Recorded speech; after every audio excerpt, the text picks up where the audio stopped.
ప్రార్థన చేసుకుందాం. ప్రార్థనతో కుటుంబ ఆరాధన సమయాన్ని ఆరంభించుకుందాం. పరలోకమందున్న మా తండ్రి, పరిశుద్ధుడైన దేవ, నిత్యుడు తండ్రి, సమాధానకర్త దేవ, సర్వాధికారి, సర్వోన్నతుడైన దేవ, మీ స్తోత్రాలు. మీరంతైనా నమ్మలేని దేవుడవు, వాగ్దానమును అనుగ్రహించి నెరవేర్చే దేవుడవు. అంత మాత్రమే కాకుండా కీర్తన 65:2 ప్రకారం ప్రభా తండ్రి, ప్రార్థన ఆలకించేవాడ సర్వ శరీరులు నీ యొద్దకు వచ్చేదరు అని మరి చెప్పబడిన మాటను బట్టి ప్రభా, మీరు మా ప్రార్థన ఆలకించే దేవుడవు. ప్రభా, శరీరముగా ప్రభా తండ్రి మీ యొద్దకు వచ్చి ప్రభా తండ్రి మీ సన్నిధిలో ప్రార్థించి ప్రభా మీ స్తుతించి ఘనపరిచే ఘనతను మీరు మాకు అనుగ్రహించినందుకై స్తుతిస్తున్నాం. కనుక ప్రభా, ఇది యెహోవా ఏర్పాటు చేసిన దినము, దీని యందు మనం ఉత్సహించి సంతోషించడము అన్న మాటను బట్టి మేము స్తుతిస్తున్నాం. కనుక మా తండ్రి ప్రభా, మరి ఈ దినమున మీరు మాకు ఇచ్చిన మరి శుభదినం ఆదివారం ప్రభుదినం బట్టి స్తుతిస్తున్నాం. ప్రభా, గడిచిన ప్రభుదినం నుండి నేటి ప్రభుదినం వరకును మీరు మాకు తోడే ఉండి నడిపిస్తున్న మీ ప్రేమను బట్టి స్తుతిస్తున్నాం, ఘనపరుస్తున్నాం. కనుక ఈ సమయంలో మా తండ్రి తిరిగి మా ప్రభువా, గడిచిన వారమంతా మీరు కాపాడి తిరిగి ప్రభువా మీ సన్నిధిలో మిమ్మల్ని ఆరాధించే ధన్యతను మాకు అనుగ్రహించినందుకై స్తుతిస్తున్నాం.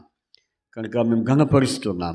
ఈ గమన అనేకులు ప్రభా, సేవకులు, విశ్వాసులు, పరిచారకులు ప్రభా తండ్రి, రక్షణ పొందినటువంటి వారు అనేకులు ప్రభా మిమ్మల్ని ఆరాధిస్తున్నారు. మేము కూడా శేషంగా కూడుకొని మీ సన్నిధానంలో ఆరాధించే యోగ్యతను మాకు అనుగ్రహించినందుకు స్తుతిస్తూ ఉంటున్నాం. కనుక మీరే జ్ఞాపకం చేసుకోండి, సహాయం చేయండి. ఇక్కడను అనేక చోట్ల జరుగుతున్న ఆరాధన ప్రాంతాలన్నింటినీ ప్రభా మీరు సందర్శించమని ప్రార్థన చేస్తున్నాం. ప్రభా, సహాయం చేయండి, తోడుగా ఉండండి. ప్రభా, మా మధ్య మీ ఆత్మ సంచారం ఉంచండి. మా చుట్టూ మీ అగ్ని ప్రాకారం ఉంచవలసిగా ప్రార్థన చేస్తున్నాం. ప్రభా, సహాయం చేయండి. పాడే పాటల ద్వారా ప్రభా, మరి ఆరాధన వర్తమానం ద్వారా, అలాగే ఆరాధించడం ద్వారా, ఆరాధించట్లో అలాగే ప్రభా మరి బండ యుద్ధ హెచ్చరిక వర్తమానం ప్రభా ప్రభా యోగ్యంగా పరీక్షించుకొని మరి తండ్రి ప్రభా యోగ్యమైన రీతిలో ప్రభా మరి ఆ యొక్క రొట్టె రసంలో పాలు పొందుట, అలాగే ప్రభా మరి సమర్పణలు, అర్పణలు మరి నాయన వీటి వరకు ప్రభా వీటన్నిటిలో చివరి ముగింపు వరకు మీరు తోడే ఉండి నడిపించమని ప్రార్థన చేస్తున్నాం. సహాయం చేయండి. వచ్చిన నీ బిడ్డలందరిని బట్టి స్తోత్రాలు. రానే ఉన్న వారిని తీసుకొని కీర్తన 119, 107 ప్రకారం మీరే నెరవేర్చమని ప్రార్థన చేస్తున్నాం. కీర్తన 128 ప్రభా మరి 121:7 నెరవేర్చమని ప్రార్థన చేస్తున్నాం. ఎజ్రా 8:21 నెరవేర్చమని ప్రార్థన చేస్తున్నాం. ప్రభా, సహాయం చేయండి. మార్గములు తోడుగా ఉండండి. మీరు కృప చూపించవలసిందిగా ప్రార్థిస్తూ మీకు అప్పు చెప్పుకుంటూ ప్రభా, కొంతమంది ఆయా సగం కారణం చేత మరి ప్రభా ఆయా ప్రాంతంలోకి పోయినారు. ప్రభా మరి తండ్రి జ్ఞాపకం చేసుకోండి. ఆ విధంగా ప్రభా ఇంకా రానే ఉన్న వారిని తీసుకొని రండి, సహాయం చేయమని ప్రార్థిస్తూ మీకు అప్పు చెప్పుకుంటూ ప్రభా తండ్రి మీకే మహిమ ఘనత ప్రభా మీరు ఆరోపించుకోవలసిగా ప్రార్థిస్తూ యేసుక్రీస్తు ప్రభు వారి పరిశుద్ధమైన నామమున స్తుతించి అలాగే ప్రభా తండ్రి నాయన మరి ప్రభా నాయన మీ చిత్తమైతే ప్రభా తండ్రి అనేక చోట్ల మరి పరిచర్య కొరకు వాడబడుచున్న వారిని మీరు జ్ఞాపకం చేసుకోండి. మీరు వారిని వాడుకోమని ప్రార్థన చేస్తూ సహాయం చేయమని యేసుక్రీస్తు వారి పరిశుద్ధమైన నామమున మిమ్మల్ని స్తుతించి ప్రార్థించి అడిగి వేడుకొంచున్నాము తండ్రి, ఆమేన్.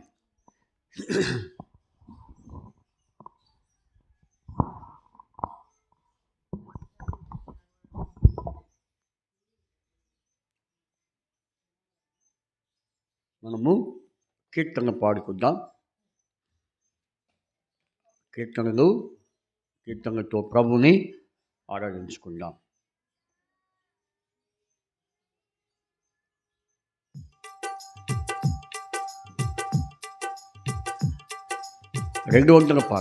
పాట సంఖ్య 200.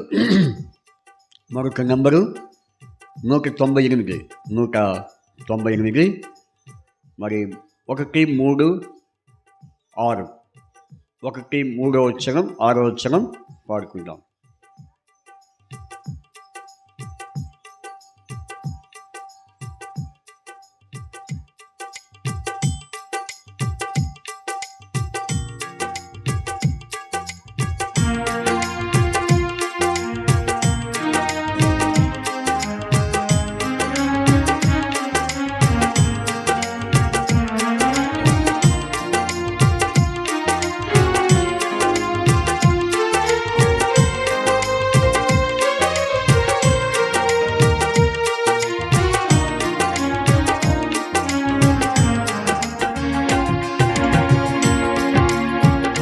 హల్లెలూయా పాడేదా ప్రభు నిన్ను కొనియాడేదం. హల్లెలూయా పాడేదా ప్రభు నిన్ను కొనియాడేదం. అన్ని వేళలయందునా నిన్ను పూజించి కీర్తింతును. అన్ని వేళలయందునా నిన్ను పూజించి కీర్తింతును. నిన్ను కొనియాడేదం. హల్లెలూయా పాడేదా ప్రభు నిన్ను కొనియాడేదం. హల్లెలూయా పాడేదా ప్రభు నిన్ను కొనియాడేదం. వాగ్దానములానిచి నెరవేర్చువాడవు నీవే. వాగ్దానములానిచి నెరవేర్చువాడవు నీవే. నమ్మకమైన దేవా నన్ను కాపాడువాడవు నీవే. నమ్మకమైన దేవా నన్ను కాపాడువాడవు నీవే. ప్రభువా నిన్ను కొనియాడేదం. హల్లెలూయా పాడేదా ప్రభు నిన్ను కొనియాడేదం. హల్లెలూయా పాడేదా ప్రభు నిన్ను కొనియాడేదం. ఎందరో నిన్ను చూచిరో వారికి వెలుగు కల్గెన్. ఎందరో నిన్ను చూచిరో వారికి వెలుగు కల్గే. ప్రభువానే వెలుగొంది నా జీవంపు జ్యోతివి నీవే. ప్రభువానే వెలుగొంది నా జీవంపు జ్యోతివి నీవే. ప్రభువా నిన్ను కొనియాడేదం. హల్లెలూయా పాడేదా ప్రభు నిన్ను కొనియాడేదం. హల్లెలూయా పాడేదా ప్రభు నిన్ను కొనియాడేదం. ఈ జీవిత యాత్రలో ఏమి సంభవించినా, ఈ జీవిత యాత్రలో ఏమి సంభవించినా, మహిమా నీకే ఓ ప్రభు. ఇది నాది నా ప్రార్థన. మహిమా నీకే ఓ ప్రభు. నాది నా ప్రార్థన ప్రభు నిన్ను నే కొనియాడెదను హల్లెలూయా పాడెదా ప్రభు నిన్ను కొనియాడెదను హల్లెలూయా పాడెదా ప్రభు నిన్ను కొనియాడెదను అన్ని వేళలయందునా నిన్ను పూజించి కీర్తింతును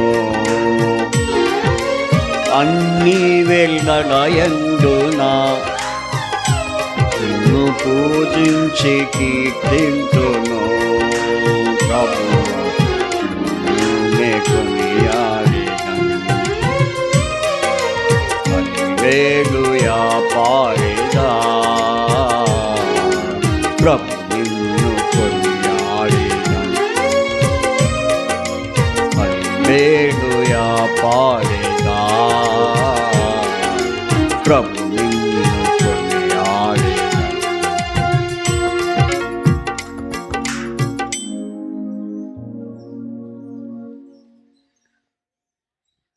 మరొక పాట పాడుకుందాం మరొక పాట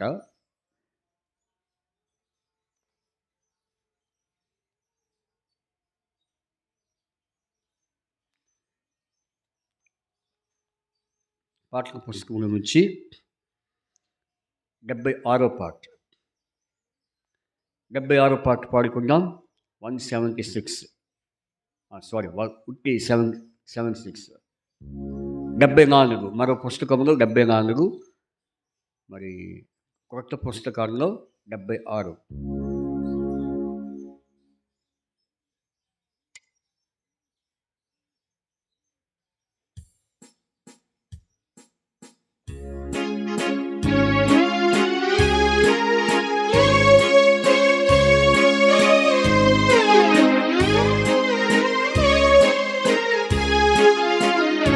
ఒకటో వచ్చిన 3వ వచ్చిన 6వ వచ్చిన 1 3 6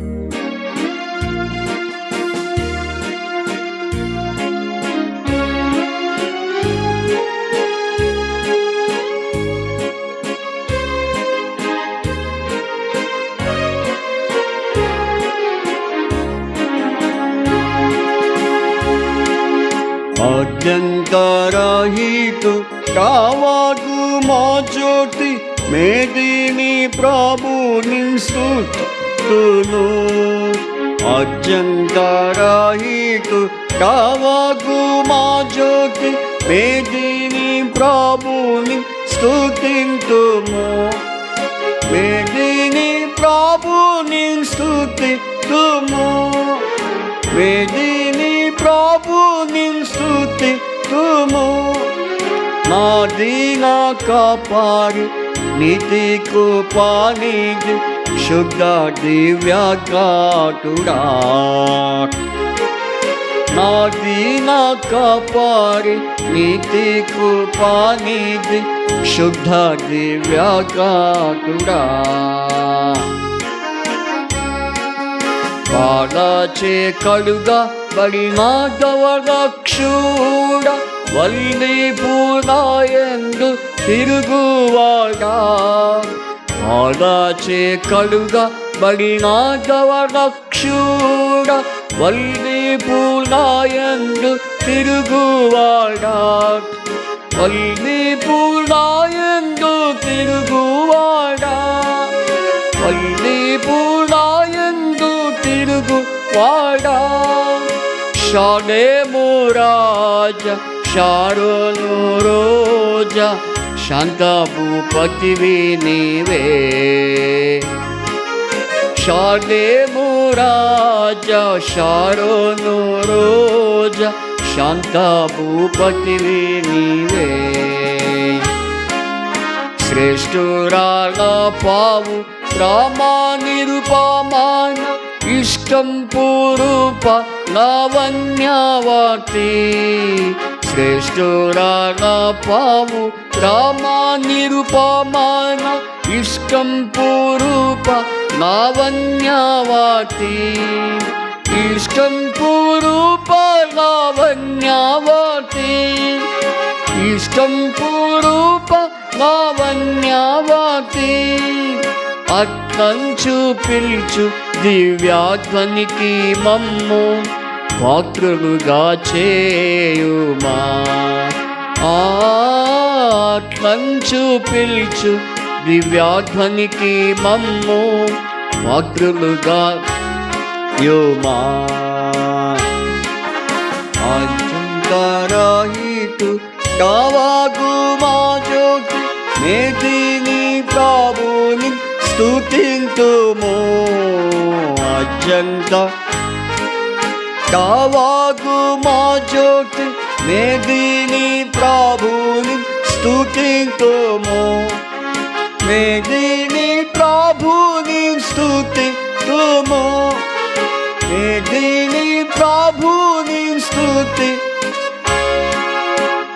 దీనా కాపరి నీతి కృపానిధి శుద్ధ దివ్యాగ్రాతుడా. నా దీనా కాపరి నీతి కృపానిధి శుద్ధ దివ్యాగ్రాతుడా.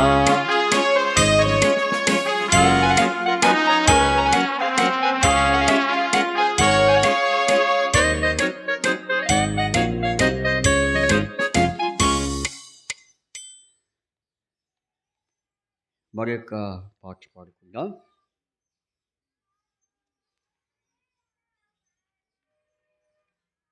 193 పాట. 193 పాట. మరొక సంఖ్య 191. 191 ఒక దాంట్లో ఈ పుస్తకాల్లో 193.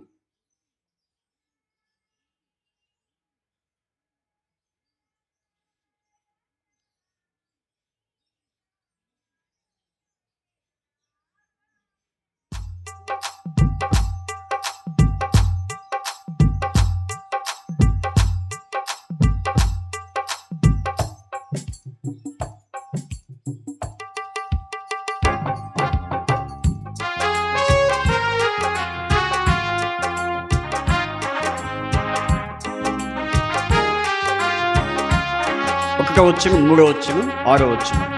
1, 3, 6.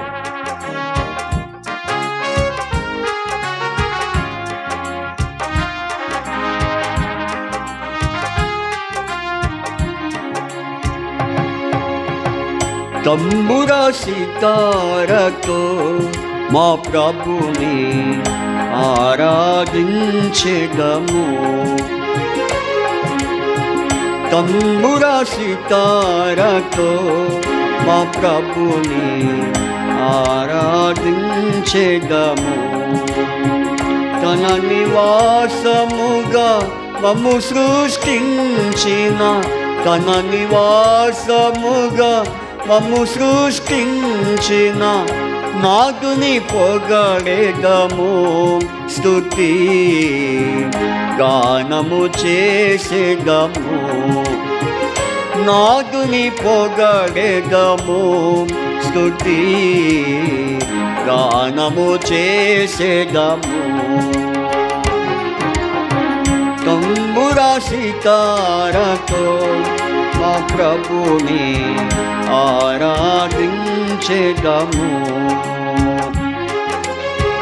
తంబుర సితారతో మా ప్రభుని ఆరాధించెదము. ఆది ఆదాము మరణ శాసనము మా శరీరమున్ ఏలుచుండగా. ఆది ఆదాము మరణ శాసనము మా శరీరము ఏలుచుండగా. అమరుడవై ప్రభు భువికే తెంచి, అమరుడవై ప్రభు భువికే తెంచి మరణపు ముళ్ళు విరాచి మరణము గెలచిన మా ప్రభువా, మరణము ముళ్ళు విరచి మరణము గెలచిన మా ప్రభువా, తంబుర సితారతో మా ప్రభుని ఆరాధించెదము. తంబుర సితారతో మా ప్రభుని ఆరాధించెదము.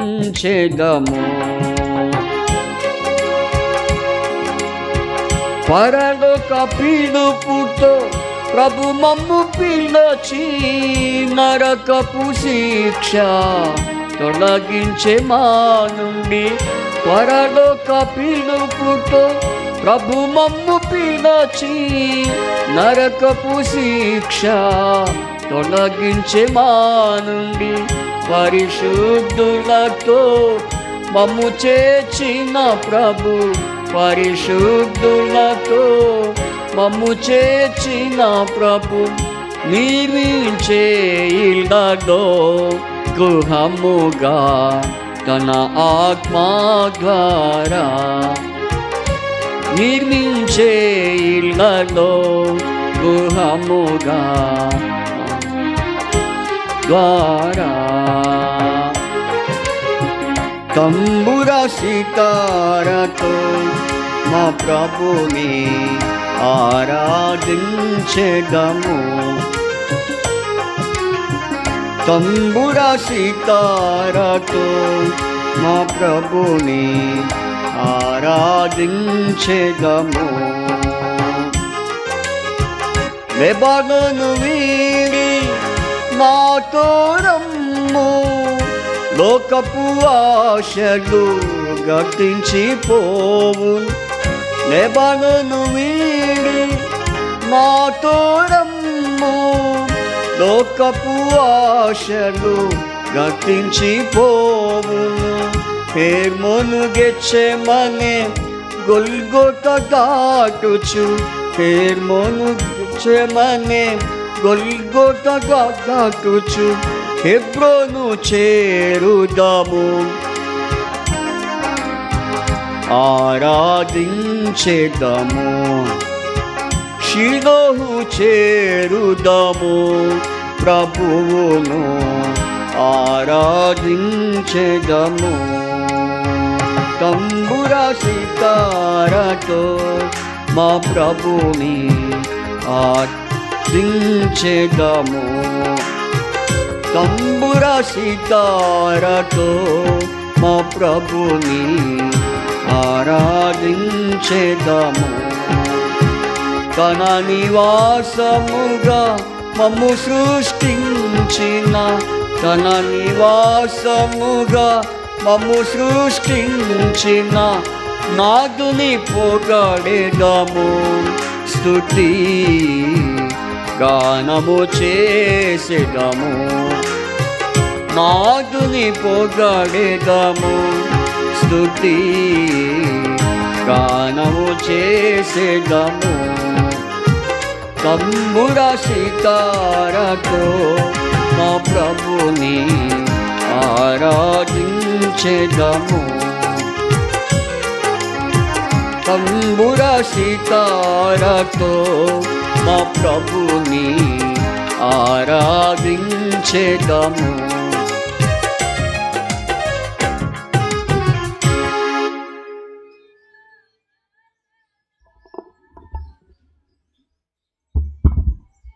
మనం ప్రభువారిని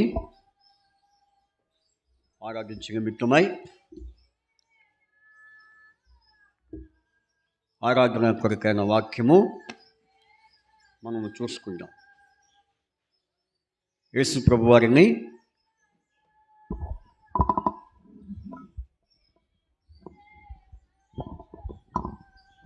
ఆరాధించే కొరకై పరిశుద్ధ లేఖనం నుండి కొన్ని విషయాలు మనం చూసుకుందాం.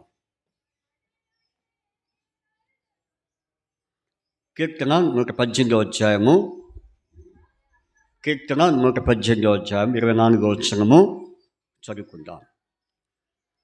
కీర్తన 118 24 వచనము చదువుకుంటాం. కీర్తన 118 24 వచనాన్ని చదువుకుందాం.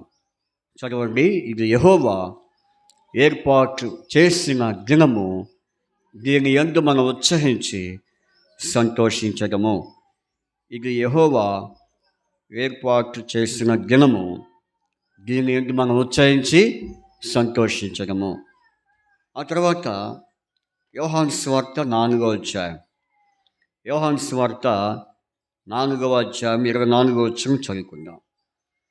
యోహాను సువార్త 4వ అధ్యాయము 24 వచనం. దేవుడు ఆత్మ గనుక ఆయనను ఆరాధించేవారు ఆత్మతోనూ సత్యముతోనూ ఆరాధింపవలెను అనెను. దేవుడు ఆత్మ గనుక ఆయనను ఆరాధించేవారు ఆత్మతోనూ సత్యముతోనూ ఆరాధింపవలెననెను. దేవుడు చదివిన ఈ రెండు మాటలను దీవించి ఆశీర్వదించి ప్రభువారు మరి మనకు ఆరాధన సహాయపడినట్లుగా దేవుడు మనతో ఈ వాక్యం ద్వారా మరి మాట్లాడిన గాక. అయితే మనం చదివిన వాక్యంలో మరి ఇది యెహోవా మొట్టమొదటి మనం చదివిన రెఫరెన్స్ కీర్తన 118 అధ్యాయం 24 వచనంలో ఇది యెహోవా ఏర్పాటు చేసిన దినము, దీని యందు మనం ఉత్సహించి సంతోషించడము అనే మాట మనం చదివినాం. సరే, దేవుడు మన కొరకై ఏర్పాటు చేసిన దినము అనేది ఒకటి ఉంది. ఏంటంటే ఈరోజు మనకు యథావిధిగా ఆదివారం ప్రభు దినంతో పాటు ఇంకో దినం ఇచ్చాడు. ఏ దినము? 6వ దినం. ఏ దినము? 6వ దినము. కాబట్టి 6వ దినము దేవుడు మనకు అనుగ్రహించాడు. కాబట్టి 2024 సంవత్సరం మరి 10వ మాసము 6వ తారీఖున దేవుడు మనం ప్రవేశింపు చేశాడు. ఇంకో సంగతి ఏంటంటే ఈ 10వ మాసంలో ఇది మనకి ఎన్నో ప్రభు దినం. ఇది మొదటి ప్రభు దినం. ఎన్నో ప్రభు దినం? మొదటి ప్రభు దినం, ఫస్ట్ ఆదివారం, ఫస్ట్ సండే. కాబట్టి ఫస్ట్ ఆదివారం కాబట్టి అదే ఈరోజు 6వ తారీఖు వచ్చింది. కాబట్టి ఈ 6వ దినమున దేవుడు మనకు అనుగ్రహించి ఈ నెలలో, ఈ మాసంలో ఆయన మనకు మొదటి ఆదివారంగా మరి దయచేసినందుకు మనం ప్రభుకి ఎంతో వందనస్తులమై ఉంటున్నాం. అందుకనే ఈ వాక్యం మనం చదివాం. కాబట్టి ఇది యెహోవా ఏర్పాటు చేసిన దినము, దీని యందు మనం ఉత్సహించి సంతోషించడము. కాబట్టి ఉత్సాహించి సంతోషించడం అంటే ఆత్మ సంబంధమైనటువంటి ఉత్సాహ సంతోషంతో మనం ఆయన్ని ఆరాధించాలి అనే మాట మనం అర్థం చేసుకోవాలి. కాబట్టి సరే, ఇప్పుడు దేవుణ్ణి ఆరాధించటానికి ఎందుకు మనం దేవుణ్ణి ఆరాధించాలి? ఈ 10వ నెల మొదటి ప్రభు దినములో అనగా 6వ దినమున దేవుడు మనం ప్రవేశింపు చేసి ఆయన్ని ఆరాధించటానికి దేవుడు మనకి తరుణాన్ని ఎందుకు ఇచ్చాడు అంటే, దేవుడు ఏమై ఉన్నాడు? దేవుడు ఏమై ఉన్నాడు? ఏమై ఉన్న దేవుణ్ణి మనం ఏమి చేయాలి అనేది ప్రాముఖ్యమైన ప్రశ్న. కాబట్టి చూడండి, మరి ఈరోజు తారీఖు ఎంతని చెప్పుకున్నాం? 6వ తారీఖు. 6వ తారీఖు అనగా ఈరోజు దినవాక్యం మనకి హెబ్రోన్ క్యాలెండర్ మీద ఉన్నటువంటి మరి దినవాక్యం ఎవరైనా చూసి వచ్చారా? ఎవరైనా చూసారా? ఈరోజు దినవాక్యం చూసిన వారికి అర్థమవుతుంది వాక్యం. ఏ వాక్యము? దేవుడు ఆత్మ కనుక ఆయనను ఆరాధించేవారు ఆత్మతోనూ సత్యముతోనూ. కాబట్టి మీరు ఇంకోటి అనుకోవచ్చు, ఈరోజు 6వ తారీఖు కాబట్టి దేని మీద చెప్పొచ్చు అని అనుకున్నారు. 6 అది 6వ తారీఖు కాబట్టి దేని మీద చెప్పొచ్చు అనుకుని ఉంటారు మీరు. 6వ కీర్తన అనుకున్నారా? కాబట్టి ఎందుకంటే మనం ఇప్పుడు మరి ఆ తారీఖు ఏదైతే వచ్చిందో ఆదివారము ప్రతిసారి మనం కీర్తనలో చూస్తాం. అది ఏ తారీఖైనా సరే కీర్తనలో ఆ తారీఖు యొక్క సంఖ్యను తీసుకొని ఆ అధ్యాయం తీసుకొని మరి ఆరాధిస్తాం. అయితే ఇప్పుడు మరి కీర్తనలో 6వ అధ్యాయం కాదు కానీ మరి దినవాక్యంలో ఉన్నటువంటి మరి 6వ తారీఖు కింద ఇవ్వబడిన వాక్యమే ఈ వాక్యం. ఏ వాక్యం అది? యోహాను సువార్త 4వ అధ్యాయము 24వ వచనం. యోహాను సువార్త 4వ అధ్యాయము 24వ వచనము మనం చూడాలి. ఏంటి వాక్యం అంటే, దేవుడు ఆత్మ గనుక ఆయనను ఆరాధించుట. కాబట్టి మన అంశం ఏంటంటే దేవుణ్ణి ఆరాధించుట. ఎందుకు దేవుణ్ణి ఆరాధించాలంటే, దేవుడు ఏమై ఉన్నాడో నాకు రాయబడింది, ఆయన స్పిరిట్ ఆఫ్ గాడ్. వాక్య వినాలి, అది పక్కన పెట్టు. వాక్య విను. కాబట్టి దేవుడు ఏమై ఉన్నాడు అంటే స్పిరిట్ ఆఫ్ గాడ్, ఆత్మైన దేవుడు. ఏ దేవుడు? దేవుడు ఆత్మ కనుక ఆయన మనం ఏం చేయాలి? ఆరాధించాలి. అందుకనే ఆయన ఆత్మదేవుడు ఎక్కడుంటాడు చెప్పండి? మన మధ్య వసిస్తాడు, మనతో ఆయన ఉంటాడు. మనతో ఆయన ఆత్మ మరి సంచరించే ఆత్మగా మనము మరి గమనించగలం. అందుకనే దేవుడు మన మధ్య ఉండి, ఆయన ఆత్మ దేవుడిగా ఉండి మరి ఆయనను మనము మరి ఆరాధించటానికి ఎంతో కారణంగా ఉంది. అందుకనే దేవుడు ఆత్మ కనుక ఆయన ఏం చేయాలి? మనము ఆరాధించాలి. సరే, దేవుడు ఆత్మ, అది కొంచెం ఆపునానా, ఫ్యాన్ ఆపేసి. ఇప్పుడు దేవుడు మరి ఏమై ఉన్నాడని, ఏమై ఉంటే మనం ఆయన ఆరాధించాలి అని ఆ వాక్యం ద్వారా తెలుసుకున్నాము. అయితే ఇప్పుడు మనం ఎట్లా ఆరాధన చేయాలి అనేది ప్రాముఖ్యమైన విషయం. చూడండి, ఫిలిప్పీ పత్రిక. దేవుడు ఆత్మ కనుక ఆయన్ని ఆరాధించాలని తెలుసుకున్నాం. తర్వాత మనం ఎలా ఆరాధన చేయాలి అని అంటే ఫిలిప్పీ 3:3 ఎందుకనగా శరీరమును ఆస్పాదం చేసుకొనక దేవుని యొక్క ఆత్మలను మనం ఏం చేయాలి? అదే. కాబట్టి ఆయన ఆత్మైన దేవుడు కాబట్టి, మరి స్పిరిట్ ఆఫ్ గాడ్ కాబట్టి, ఆయన ఆత్మ కలిగిన దేవుడు కాబట్టి మనం ఏం చేయాలి? దేవుని ఆత్మ వలన మనం ఏం చేయాలి? ఆరాధించాలి. ఏమి ఆస్పాదం చేసుకోకూడదు అని ఉంది. అది అంటే ఆరాధనలో కూడా 2 కారణాలు ఉన్నాయి. శరీర ఆరాధన, రెండవది ఆత్మ ఆరాధన. ముఖ్యంగా ఏ ఆరాధన చేయాలి మనము? శరీర ఆరాధన కంటే ఆత్మారాధన ముఖ్యం. అందుకనే మనం ఆరాధించేటప్పుడు ఎలా ఆరాధన చేయమనుంది? ఆత్మతోనూ సత్యముతోనూ. మన ఆరాధనలో ఆత్మే కాదు, మనం చేసే ఆరాధన ఏముండాలి? సత్యం ఉండాలి.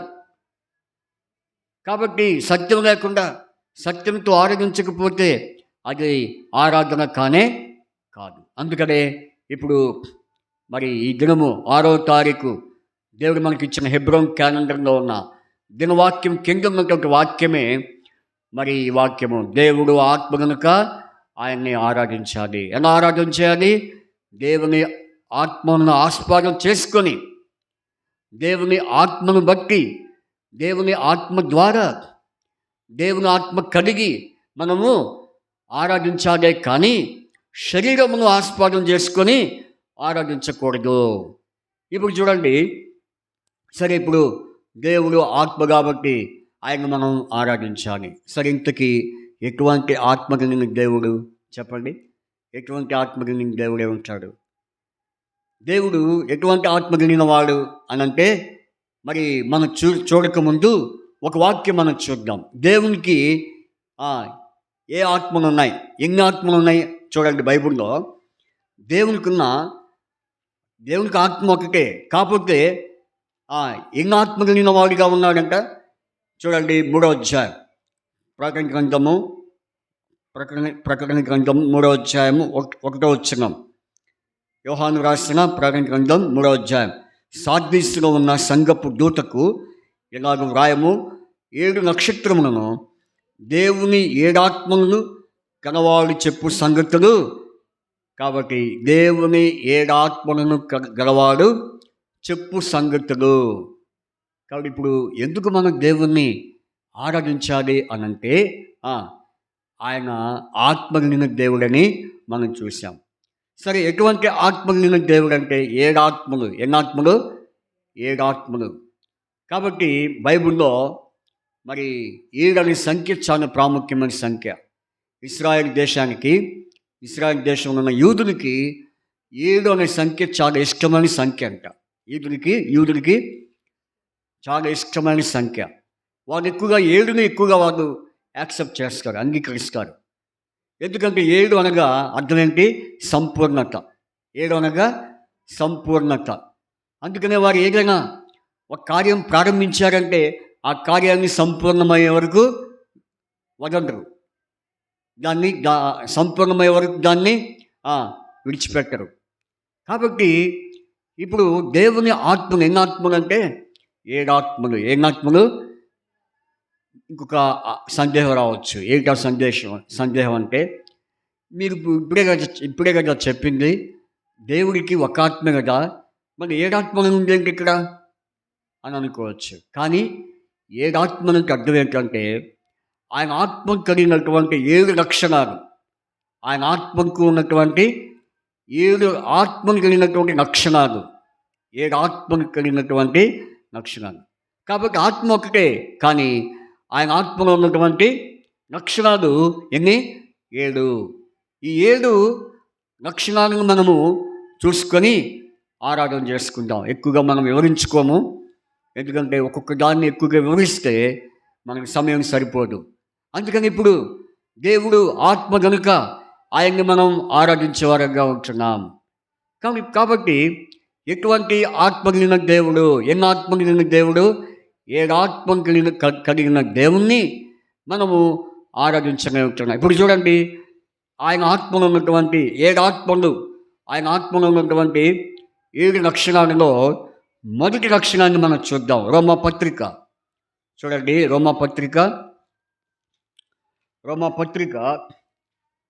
రోమపత్రిక త్వర తీస్తే మంచిది. చూడండి, రోమపత్రిక 8వ అధ్యాయము 2వ వచనం. రోమపత్రిక 8వ అధ్యాయము 2వ వచనం. క్రీస్తు యేసునందు జీవమునిచ్చు ఆత్మ యొక్క నియమము పాప మరణము నియమము నుండి చెప్పండి నాయముడి. క్రీస్తు యేసునందు జీవమునిచ్చు ఆత్మ. చూడండి, ఫస్ట్ దేవుని ఆత్మలో ఉన్నటువంటి మొదటి గుణం ఏంటంటే, మొదటి లక్షణం ఏంటంటే జీవము. ఆయన ఆత్మనే ఉంది జీవమునిచ్చు ఆత్మ. ఎవరి అంటుంది? క్రీస్తు యేసునందు జీవమునిచ్చు ఆత్మ ఏం చేస్తుందంటే పాప మరణముల నియమము నుండి విడిపిస్తూ ఉంది. కాబట్టి ఎందుకంటే ఈ జీవము దేనికి సూచిస్తూ ఉంది? వెలుగు. అందుకనే యోహాను సువార్తను మనం చూస్తే ఆయన ఏమై ఉన్నాడు? లోకమునకు వెలుగే ఉన్నాడు. ఆ వెలుగు జీవమునిచ్చును. యోహాను సువార్త 1వ అధ్యాయంలో ఈ మాటలు మనము గమనించగలము. యోహాను సువార్త 1వ అధ్యాయంలో ఈ మాట రాయబడింది. ఆయనలో జీవముండెను, ఆ జీవము మనుషులకు ఏమిచ్చింది? ఆయనలో జీవం ఉంది. అంటే ఆయన ఎప్పుడు జీవించేవాడు. ఆయన ఆత్మ ఎప్పుడు చనిపోయేది కాదు. ఆయన ఆత్మ ఎప్పుడు కూడా నశించిపోయేది కాదు. ఆయన ఆత్మలో ఏముంది? జీవము. అందుకనే జకరియా 12వ అధ్యాయం 1వ వచనంలో ఏమని రాయబడింది? జీవాత్మ. ఏ ఆత్మ? చూడండి, జకరియా పుస్తకము 12వ అధ్యాయం, జకరియా పుస్తకము 12వ అధ్యాయంలో ఈ మాట మనం చూడగలం. చూడండి, జకరియా పుస్తకము 12వ అధ్యాయంలో దేవోక్తి ఇశ్రాయేలును గూర్చి వచ్చిన యెహోవా వాక్కు ఏంటంటే, ఆకాశ మండలమును విశాలపరిచి భూమికి పునాది వేసి మనుష్యులంతరంగంలో జీవాత్మ సృజించు. కాబట్టి ఇప్పుడు ఆ ఆత్మ ఎవరిని సృజించాడు? మనుషుల్లో, మనుషుల అంతరంగంలో. అంటే మనుషుల అంతరంగంలో ఏం లేదు? జీవాత్మ లేదు. ఆత్మ ఉంది కానీ ఆ ఆత్మకి ఏం లేదు? జీవం లేదు. చచ్చిన ఆత్మ. కాబట్టి నశించిపోయే ఆత్మ. అందుకనే ఆ ఆత్మ, ఏ ఆత్మ? జీవమునిచ్చు ఆత్మ మన ఆత్మలో ఏమిచ్చింది? జీవాన్ని కలుగు చేసింది. కాబట్టి జీవాత్మ కలిగినటువంటి దేవుడు మన ఆత్మలో ఏముంచాడు? జీవము. ఆ జీవమే ఆత్మ సంబంధమైన జీవము. ఒకప్పుడు మనం ఎలాంటి వారము? చచ్చిన వారము. జీవం లేని వారిని ఏమంటారు చెప్పండి? జీవం లేని వారిని ఏమంటారు చెప్పండి? చచ్చిపోయాడు అంటారు. ఏమంటారు? మనిషిలో జీవం లేకపోతే ఏమంటారమ్మా? ఈ వ్యక్తి ఏమైపోయాడు? చనిపోయాడు అంటారు. అందుకనే నాడి పట్టుకుంటారు కొంతమంది. డాక్టర్స్ ఏం చేస్తారు? నాడి పట్టుకుంటారు. పట్టుకోగానే ఆ పల్స్ ఏమైపోయినాయి అంట. డాక్టర్ ఏం చెప్తాడు? పల్స్ అన్నీ డౌన్ అయిపోయినాయండి, ఇక డెడ్. పల్స్ అన్నీ ఏమైపోయినాయి? డెడ్ అయిపోయినాయి. కాబట్టి మైండ్ డెడ్ అయిపోయింది, హార్ట్ డెడ్ అయిపోయింది, అన్నీ డెడ్ అయిపోయింది. కాబట్టి ఇప్పుడు మనిషి ఎవరు? Death man. ఎవరు? మరణించే వ్యక్తి అయిపోయాడు. అయితే అట్లాగే మన ఆత్మ ఒకప్పుడు ఎలాంటిదంటే జీవము లేని ఆత్మ. మనలో జీవం ఉందా? లేదు. అయితే ఆ జీవం ఎవరు? ప్రభువైన యేసుక్రీస్తు వారు. కాబట్టి ప్రభువైన యేసుక్రీస్తు వారు జీవాత్మగా ఉండి మనలో తన జీవాన్ని ప్రసాదించాడు. అయితే బైబిల్లో ఒక మాట ఉంది. పౌలు ఏమన్నాడంటే ఎఫెసీ పత్రిక 2వ అధ్యాయంలో ఏమని రాయబడింది? మరియు మీరు పాపముల చేతను అపరాధముల చేతను ఏమై ఉన్నాము? చచ్చిన వారై ఉండగా. చచ్చిన వారై ఉన్నాం. ఆత్మలో చచ్చిన వారేమై ఉన్నాం ఒకప్పుడు. దేవుని ద్వారా. ఎందుకని? ఆత్మలో ఏముంది? పాపము, అపరాధము. కాబట్టి అపరాధము, పాపం ఏం చేసింది? ఆత్మను చంపింది, ఆత్మను జీవం లేకుండా చేసింది. అందుకనే ప్రభువైన యేసుక్రీస్తు వారు, జీవాత్మైన యేసుక్రీస్తు వారు మన ఆత్మకు జీవమును కలుగు చేయడానికి, ఆత్మ జీవమును కలుగు చేయడానికి ఈ లోకానికి వచ్చి తన ప్రాణమును మన కొరకై అర్పించాడు. ఎందుకంటే మన ఆత్మలో ఉన్నటువంటి పాప దోషములను, అపరాధమును తీసివేసి మనకు రక్షణ కలుగు చేసి మన ఆత్మకు దేవుడు ఏమిచ్చాడు? రక్షణ. కాబట్టి మన ఆత్మను శుద్ధి చేసి మనకు ఆత్మరక్షణ కలుగు చేయడానికే యేసు ప్రభువారి లోకానికి వచ్చాడు. కాబట్టి నీవు ఆరాధించబోతున్న నీవు, నేను, మనందరం ఒకప్పుడు ఎలాంటి ఆత్మ కలిగి ఉన్నాం చెప్పండి? జీవము లేని ఆత్మ. అయితే జీవాత్మ కలిగిన దేవుడు మన ఆత్మలో ఏం పోసాడు? జీవమును పోసాడు. ఆ జీవమే పరలోక సంబంధమైన జీవము, ఆత్మ జీవము. కాబట్టి ప్రభువా నిజమే, ఒకప్పుడు నేను అట్లాంటి దాన్ని, పాపమునున్న వ్యక్తిని, అపరాధమున్న వ్యక్తిని నన్ను దర్శించి ప్రభు నా ఆత్మను మరి జీవాత్మగా చేయడానికి, నా ఆత్మను జీవం పోయడానికి నీవు నన్ను దర్శించి నాకు జీవాత్మను కలుగు చేశావు. ఇప్పుడు ఆత్మకి ఏముండదు చెప్పండి? మరణం ఉండదు. ఆత్మకి ఏముండదు? మరణం ఉండదు. ఒకవేళ జీవాత్మగా లేనప్పుడు ఆత్మకి ఏముంటుంది? రెండవ మరణము ఉంటుంది. అర్థం చేసుకోవాల్సినటువంటి విషయం. కాబట్టి ఆత్మకు రెండు తీర్పులు ఉన్నాయి. ఏం తీర్పులు? పరలోకము, నరకము. ఎవరైతే ప్రభువైన యేసుక్రీస్తు వారిని అంగీకరించి ఆయన్ని రక్షకుడిగా స్వీకరించారో వారికి పరలోకము. ఎవరైతే యేసుక్రీస్తు ప్రభువారిని ఆత్మలోనికి ఆయన్ని చేర్చుకోకుండా, ఆయనను అంగీకరించకుండా జీవిస్తారో వారికి ఏముంది? నరకము. వారి ఆత్మ అక్కడిపోయింది, నరకము. అదే ఏ మరణము? రెండవ మరణం. ఈరోజు నీవు నేను ఆరాధిస్తున్నామంటే దేవుడు మనకు దేని నుంచి విడిపించాడు చెప్పండి? దేని నుండి? మరణం నుండి, రెండవ మరణం నుండి విడిపించి మన ఆత్మకు రక్షణ కలుగు చేశాడు. అందుకనే పేతురు ఏమన్నాడు? 1 పేతురు 1వ అధ్యాయం 9వ వచనంలో మనం ఏ రక్షణ పొందుకున్నాం? ఆత్మరక్షణ పొందుకున్నాం. ఏ రక్షణ? చూడండి అన్నమాట ఒకసారి. ఫస్ట్ పీటర్ చాప్టర్ 1 verse 9 చూడండి. 1 పేతురు 1వ అధ్యాయం 9వ వచనం. అదంతా వద్దు కానీ, అనగా ఆత్మరక్షణ పొందొచ్చు. ఇప్పుడు మనకేమో ఏ రక్షణ వచ్చింది? కాబట్టి ఒకప్పుడు ఈ ఆత్మకు రక్షణ లేదు, జీవము లేదు. అయితే దేవుడు ప్రభు ఎప్పుడైతే నిన్ను నన్ను దర్శించాడో, ప్రభువు మనకు ఏ ఆత్మనిచ్చాడు? మరి జీవాత్మనిచ్చాడు. ఆ జీవాత్మలోనే ఏముంది? రక్షణ. ప్రభువా, ఇందుకొరకే నేను ఆరాధిస్తున్నానని చెప్పి ఆయన్ని మనము ఆరాధిస్తాం. రెండవదిగా చూడండి, దేవుని ఆత్మకున్నటువంటి రెండవ మరి లక్షణం మనం చూస్తే కనుక చూడండి, కీర్తన గ్రంథం, కీర్తనలు 143 అధ్యాయము 10వ వచనం. కీర్తన 143:10.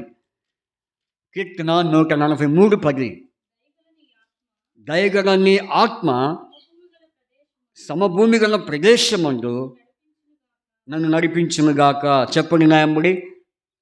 కీర్తన 143:10 వచనం. నాయముడి చెప్పండి. దయగల నీ ఆత్మ సమభూమి గల ప్రదేశమందు నన్ను నడిపించును. చూసారా? ఏ ఆత్మ ఇది? దయగల ఆత్మ. ఏ ఆత్మ? దేవునిది. ఫస్ట్ దేవుని ఆత్మ ఎలాంటిది? జీవాత్మ, జీవమునిచ్చు ఆత్మ. ఇప్పుడు క్రీస్తు యేసునందు ఏ ఆత్మ ఉంది? దయా.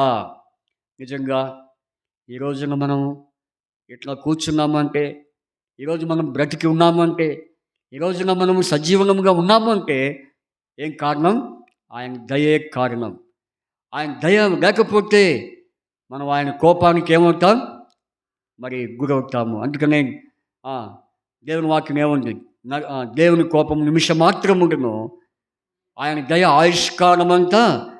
కాబట్టి దేవుని కోపము ఎంతవరకు ఉంటుంది? చూడండి, ఆ మాట ఎక్కడుంది? కీర్తన 30:5. కీర్తన 30:5 ఈ మాట మనం చూడగలం. చూడండి, ఆయన కోపము నిమిషం మాత్రం ఉండను. చూసారా? ఆయన దయ ఎప్పుడు దాకా ఉంటుంది? ఆయుష్కాలం అంటే అర్థం ఏంటి? మనం ఈ భూమి మీద బ్రతికినంత కాలము దేనితో నింపబడతాం? దేవుని దయతో దేవుడు మనల్ని నింపేవాడిగా ఉంటాడు. ఆయన దయ లేకపోతే మనం ఒక్కడికి కూడా ముందుకి వెళ్ళలేము. కాబట్టి అటువంటి దయ దేవుడు మనకు అనుగ్రహించాడు. ఎటువంటి ఆత్మ కలిగిన దేవుడు చెప్పండి? దయగల ఆత్మ. దయగల నీ ఆత్మ నన్ను ఎక్కడ నడిపించింది? సమభూమిలోనికి నన్ను నడిపించింది అని మరి కీర్తనకారుడు చెప్తా ఉన్నాడు. ఇది ఎన్నో విషయం. రెండవ విషయం. మూడవ విషయం చూడండి, హగ్గై పుస్తకము.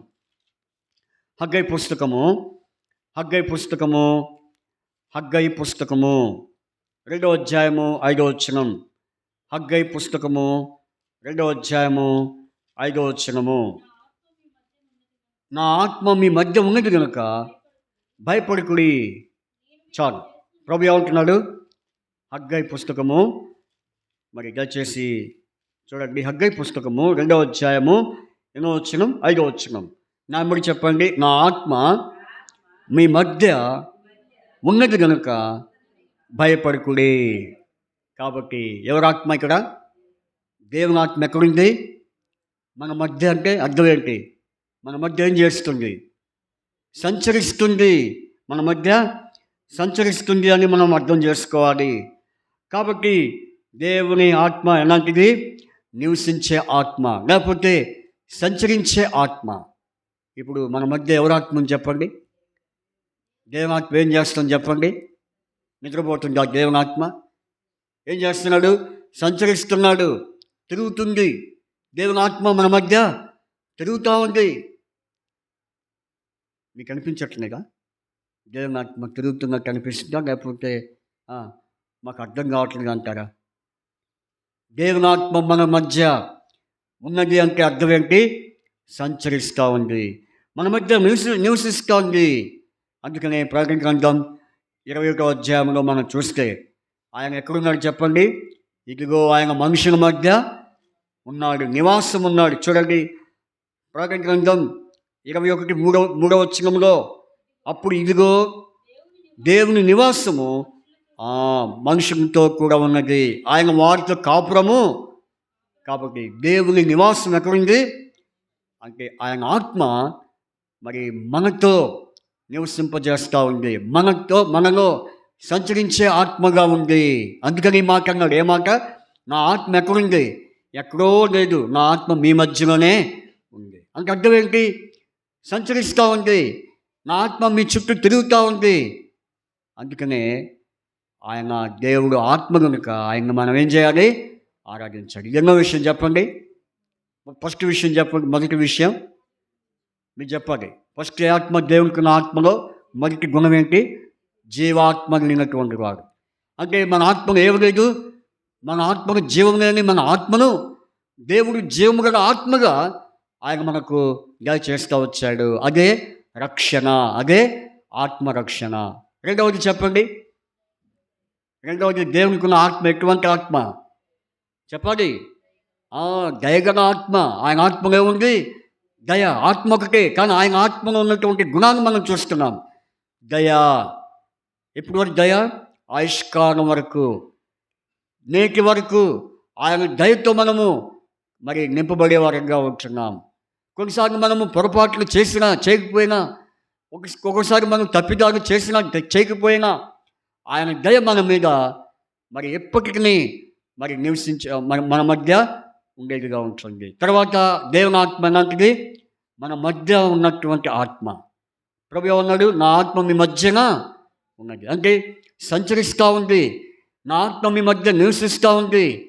ప్రభు ఎక్కడున్నాడు? మనుషుల మధ్య నివాసం చేసేవాడు ఉన్నాడు. కాబట్టి మూడవదిగా, ప్రభువా నీ ఆత్మ మా మధ్య సంచరింపజేస్తున్నందుకు, నీ ఆత్మ మా మధ్య నివసింపచేస్తున్నందుకు నీకు ఎంతో కృతజ్ఞతాస్తులు చెల్లిస్తున్నానని చెప్పేసి మనం ఏం చేయాలి? ఆరాధించాలి. ఇది ఎన్నో విషయం? మూడో విషయం. నాలుగో విషయం చూడండి. యోహాను సువార్త 15వ అధ్యాయం. యోహాను సువార్త 15వ అధ్యాయం 26వ వచనం. యోహాను 10:26. యోహాను 15వ అధ్యాయం 26వ వచనం. 15వ అధ్యాయము 26వ వచనం. తండ్రి యొద్ద నుండి మీ యొద్దకు నేను పంపబోవు ఆదరణకర్త, అనగా తండ్రి యొద్ద నుండి బయలుదేరు సత్యస్వరూపి అయిన ఆత్మ వచ్చినప్పుడు ఆయన నన్ను గూర్చి. కాబట్టి ఈ మాట చెప్పండి నాయనబడి. ఈ మాట, తండ్రి యొద్ద నుండి నేను మీ యొద్దకు నేను పంపబోవు ఆదరణకర్త, అనగా తండ్రి యొద్ద నుండి బయలుదేరు సత్యస్వరూపి అయిన ఆత్మ వచ్చినప్పుడు. ఏ ఆత్మ చెప్పండి? దేవుని ఆత్మకు ఉన్నటువంటి నాలుగవ లక్షణం ఏంటి? నేను మళ్ళీ అడుగుతాను, మొత్తం కరెక్ట్గా 7 వచ్చినాయా 6 వచ్చినాయా, మరి ఎక్కువ వచ్చినాయా తక్కువ వచ్చినాయని అడుగుతా, మీరు జాగ్రత్తగా వినండి. ఓకే. కాబట్టి మరి ఇదెన్నో ఆత్మ అంటే 4వ ఆత్మ. కాబట్టి 4వ ఆత్మ యొక్క గుణం ఏంటి? లక్షణం ఏంటి? సత్యస్వరూపి. ఆయన ఎట్లాంటి ఆత్మ? అందుకని ఆయన ఆత్మలో సత్యం ఉంది. ఆయన ఆత్మలో సత్యము మరి ప్రవహింప చేస్తూ ఉంది. అందుకనే యేసు ప్రభు ఏమన్నాడు? నేనే మార్గమును, నేనే సత్యమును, నేనే ఏమై ఉన్నాను?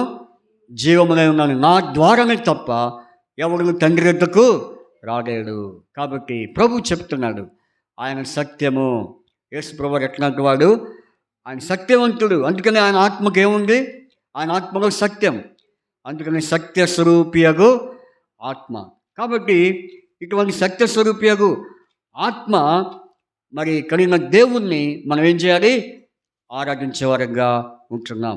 కాబట్టి యోహాను సువార్త 8వ అధ్యాయము మరి 31వ వచనంలో మనం చూస్తే, కాబట్టి యేసు తనను నమ్మిన యూదులతో, మీరు నా వాక్యమందు నిలిచిన వారైతే నిజముగా నాకు శిష్యులై ఉండి సత్యమును గ్రహించెదరు. సత్యము.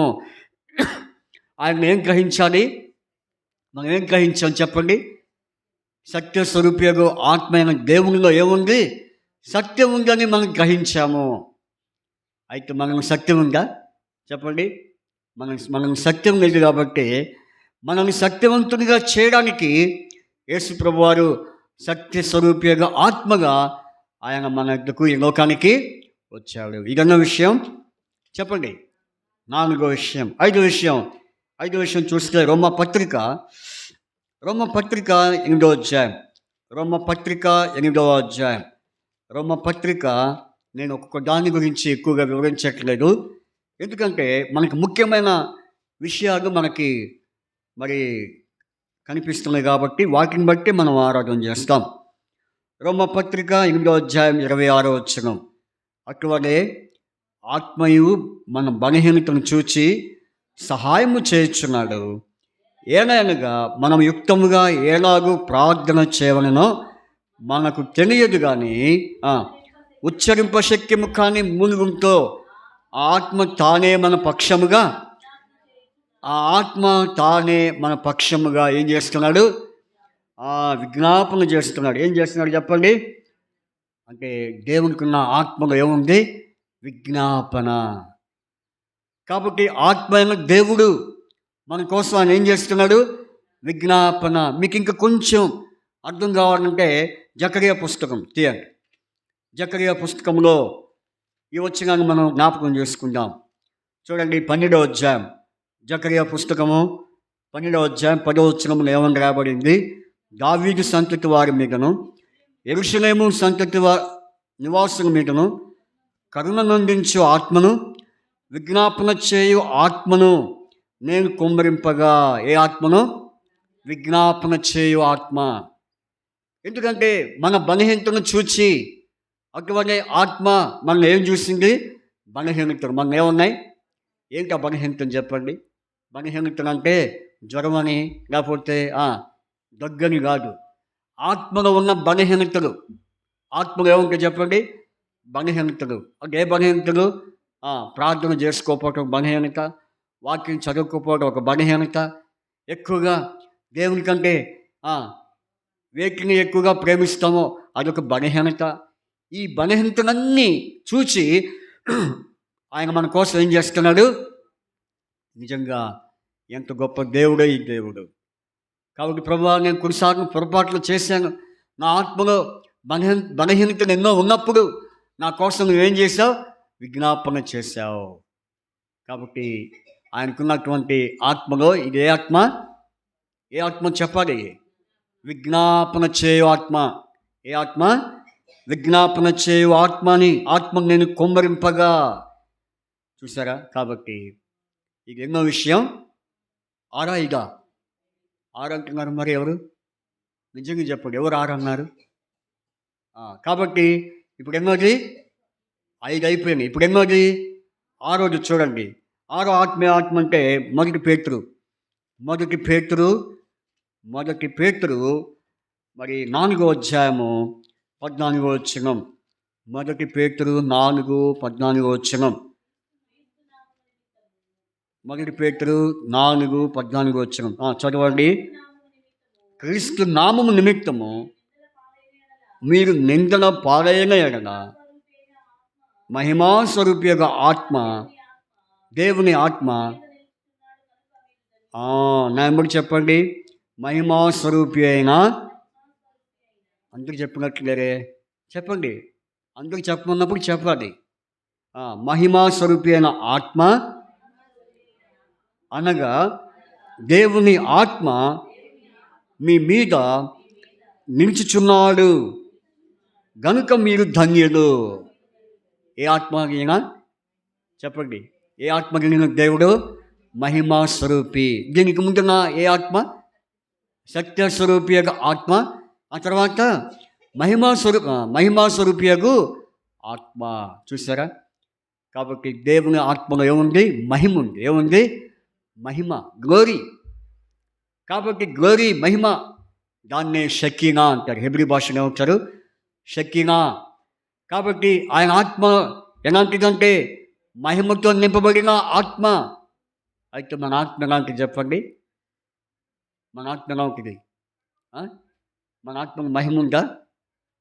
కాబట్టి మన ఆత్మలో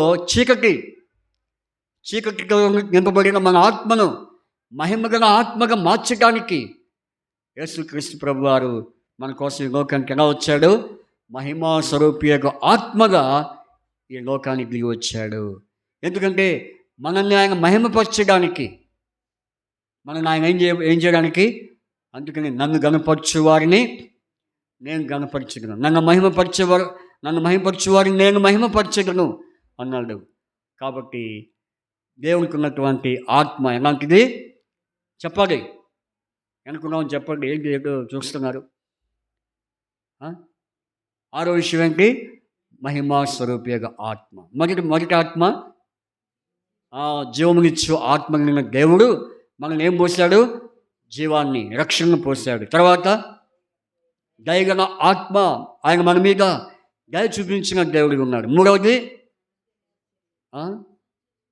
సత్య సంచరించు ఆత్మ, నివసించే ఆత్మగా దేవుడు మన మధ్య ఉన్నాడు. తర్వాత ఐదవది సత్య స్వరూపిగా ఆత్మగా, ఆయన ఆత్మలో ఏముంది? సత్యము, కాబట్టి నిజము ఉన్నది. తర్వాత ఆరోదిగా మనం చూసాం మహిమా స్వరూపియగు ఆత్మ. ఏడవదిగా చూసుకొని మనం ఆరాధనలో ప్రవేశిద్దాం. చూడండి, హెబ్రీ పత్రిక 9వ అధ్యాయము 14వ వచనం. హెబ్రీ పత్రిక 9:14 వచనం చూసుకొని ఆరాధనలో ప్రవేశిద్దాం. హెబ్రీ పత్రిక 9:14 వచనం చదవండి. నిత్యుడగు ఆత్మ ద్వారా తన్ను తాను దేవునికి నిర్దోషినిగా అర్పించుకున్న క్రీస్తు యేసు యొక్క రక్తము నిర్జీవ క్రియలను విడిచి జీవముగల దేవుని సేవించుటకు మీ మనస్సాక్షిని ఎంతో ఎక్కువగా శుద్ధి చేయను. చూసారా?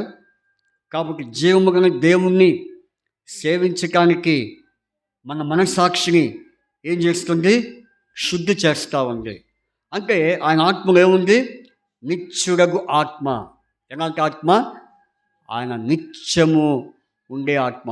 ఆయన ఆత్మలో ఎలాంటి కణితి ఉండదు, ఎలాంటి మోసం ఉండదు, ఎలాంటి కపటం ఉండదు.